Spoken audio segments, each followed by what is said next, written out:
সম্মানিত হাজিরিনে কেরাম, একটু পরে আপনাদের সামনে ওয়াজ ফরমাইবেন বিশিষ্ট মাদারবুদ পীরে জালিম, জিন্দাবাজারের দালাল, সিগারেটের কামান, গাঞ্জার বিভাগ, লালপানির ঠিকাদার, শায়খে রাব্বানি, উলামাদের কারবারি, আন্তর্জাতিক মাফিয়া হযরত মাওলানা টিকটিকি হুজুর।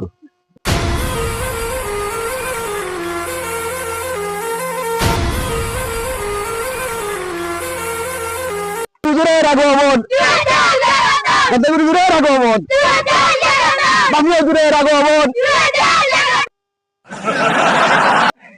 এই কি মনে করেছো টিকটিকি কি আলুকের থেকে উঠে এসেছে? না, টিকটিকি আলুকের থেকে উঠে এসে নাই, টিকটিকি পাতার বিড়ির আসর থেকে উঠে এসেছে। বলো ঠিক কিনা? বসুন বসন বসন বৈশা যাইয়েন বন্ধু রে, কদম তলে হাগর বন্ধু কেউ যে না জানে। বসুন।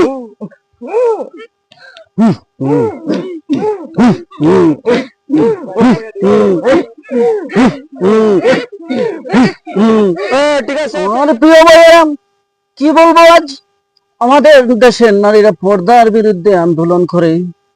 তারা শর্ট প্যান্ট পরতে চায়, তারা শর্ট জামা পরতে চায়, তারা জিন্সের প্যান্ট পরতে চায়। এটা কি ঠিক?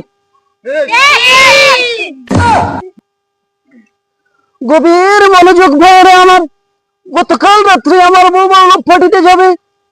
সে আমাকে বলল শর্ট প্যান্ট পরে যাবে, জিন্সের প্যান্ট পরে যাবে, টপ পরে যাবে। আমি বললাম, বউরে, ও বউ, তুই জিন্স প্যান্ট কেন পরবি, তুই টপ কেন পরবি, তুই আন্ডার পরে পার্টিতে যাবি? বলো ঠিক কিনা?